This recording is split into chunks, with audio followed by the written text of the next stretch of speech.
What's up, guys? I'm Mike from StockedUp, and welcome back to the Stocks with Mike and Tom show. We have a lot of great information for everyone in today's video. Stocks had a pretty good day today, especially tech stocks. We saw the NASDAQ up just under 2%. We saw some great moves from Shopify, Apple, Microsoft, Nvidia. Facebook had a pretty good day today, too. In this video, we're going to be going over all the important news in the stock market right now, some great plays for the rest of the week, and at the end of the video, we have a $14 million trade that expires this Friday, so make sure to stick around for that. And if you are new here, don't forget to subscribe. We post brand new videos every single day. But with that being said, Tom, what happened in the market today? Yeah, the really big news was that Cathie Wood this morning said that she could see Tesla reaching $3,000 per share by 2025. And that was fantastic. It made Tesla shoot up in pre-market, and it also made a lot of other EV stocks shoot up as well. But once the market actually opened, Tesla did shoot up a little bit, but then it ended up kind of falling off. And then at the end of the day, Tesla did end up going down even more. So a lot of people were actually pretty surprised here. They thought that Tesla was going to really rip up today and have like one of those good 5 to 10% days like it does whenever this good news comes out. But apparently not even Cathie Wood can make Tesla go up too much today. I mean, man, the $3,000 per share by 2025, it's not a very outlandish target really for Tesla. If we go look at the max weekly chart, I mean, it's almost been just straight up, and pre-split levels were like $2,500. So in reality, we're honestly not too far away from $3,000. Once again, she said it by 2025, so we have a lot of time on it. Yeah, I know she made that price target over the weekend, and it is a pretty big price target. So, Tom, I wanted to ask you, what do you think about this target? I know some people are saying that, Tesla is way overvalued right now, and once more, EV companies really develop, Tesla won't have I guess you could say the edge that they have right now. What are your thoughts on this target? Yeah, I mean, I just think that Tesla has so much hype around it that I think the target, it could be reached by 2025. But I'm with you. I'm with what everyone's saying. I think that in the shorter term there could be some competitors come out like CCIV, which is going to be with Lucid. I think that could be a good one, as well as NIO and others. Especially in China with NIO. I just think that there's a lot of competitors that could actually pop up and hurt Tesla in the shorter term. But in the longer term, I do think that they will kind of establish themselves. And keep in mind that truck is kind of still in production. And I think that once they start really getting the payments from those trucks and getting all those pre-orders filled, it will start to actually kind of put them up at the top once again, and all that profit will start coming into the company. And I think that's whenever they're going to start to rip up once again. Gotcha. I know that some people are like diehard Tesla fans, and they think that it's going to hit 5,000 by 2025, and some people, have the stance that Tesla's already way overvalued, and then they're like, there's no shot that it's going to hit 3,000. I don't really know how I feel on this just yet. I'm going to do a little bit more research. Obviously, Cathie Wood is surrounded by some very intelligent people, and she's obviously done a great job with Tesla so far. 3,000 is a pretty big price target, but at the same time, it's about 4 years away, so I don't know how I feel about that just yet. I'm going to do some more research, and we'll talk about it again in another video. But Tom, I know we have some pretty big news going on in the market right now. What else is happening? Yeah, there's actually been some pretty bad COVID data come out, and I'm not sure if this is what actually hurt the SPY at the end of the day, but there was some bad news that came out about an hour or two ago that's reported on CNBC, saying the U.S. 7-day average of new coronavirus cases is up at least 5% in 27 states, according to data compiled by Johns Hopkins University. And also the pace of vaccinations is continuing to pick up, with the country giving out about 2.5 million shots per day. So it is kind of strange to see cases going up as we're kind of giving out vaccinations to be immune to it. But I guess that could happen as people start to kind of get back to normal, and the virus could kind of spread a little bit easier. But it did kind of make the SPY pull back at the end of the day, in my opinion. I'm not sure if that's the sole reason why this pulled back, but I do think it had an effect on the market.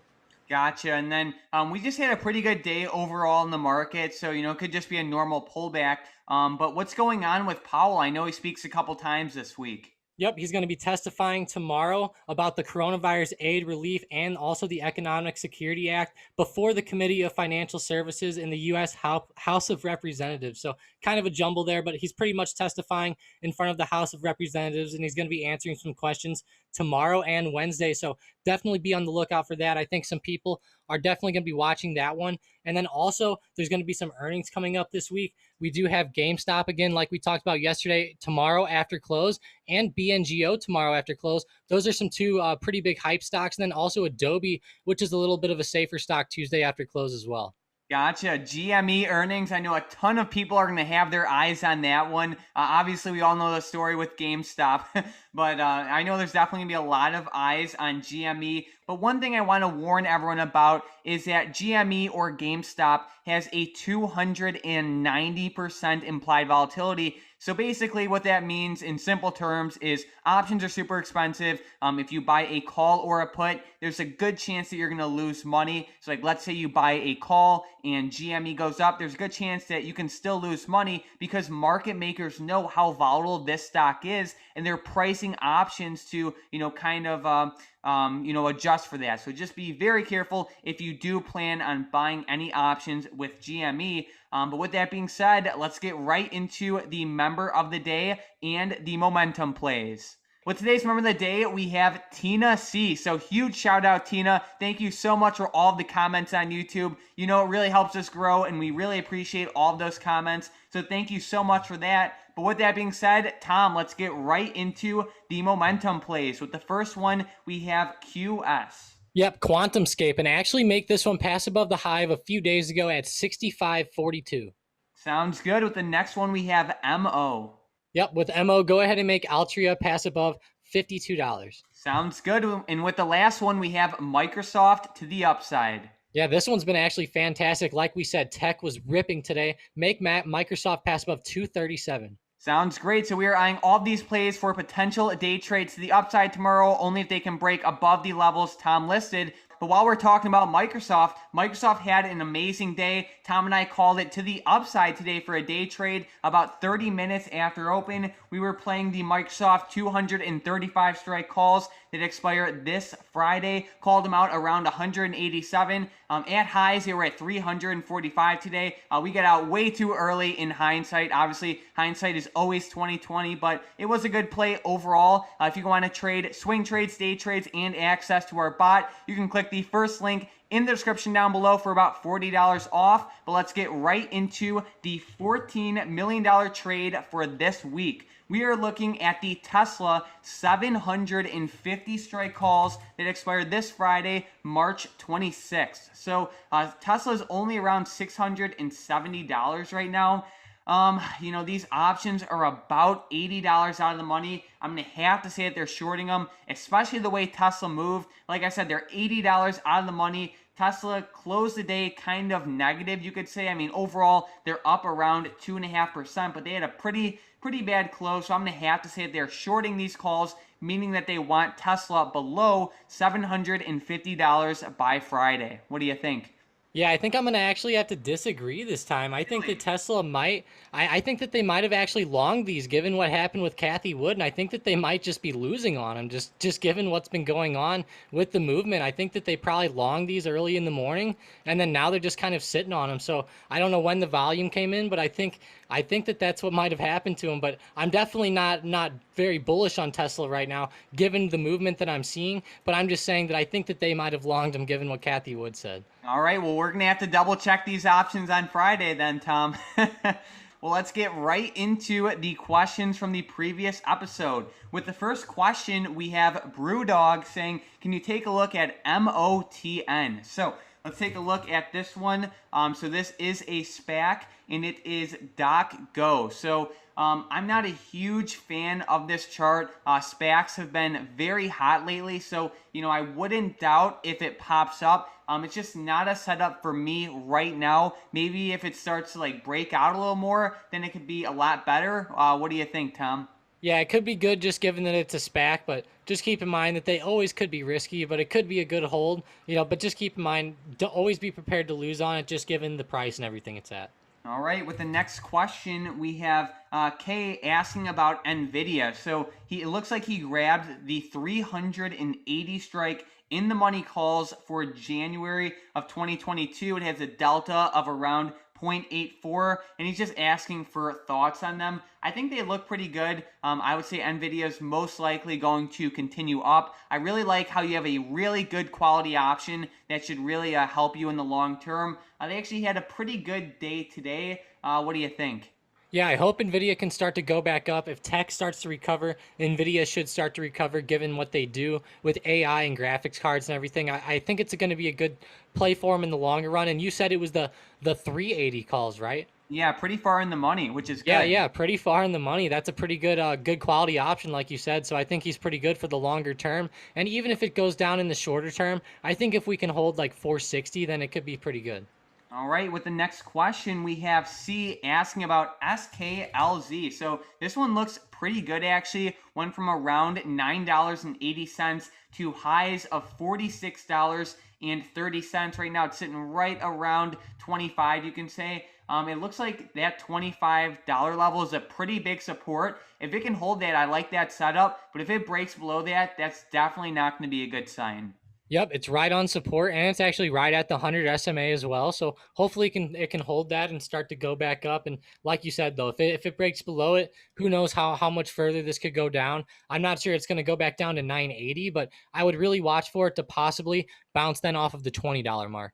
Sounds good. With the next question, we have Trevor saying, what do you guys think of RH? They're above all-time highs now and have killed their earnings the past few quarters. I'm thinking of playing the run-up. So it looks pretty good. It's up around 2.5%. It does have earnings pretty soon, though. It looks like there is opportunity to play the run-up. It actually ran up a good amount today, so I hope you played that, Trevor. Obviously, Tom and I don't play earnings that much.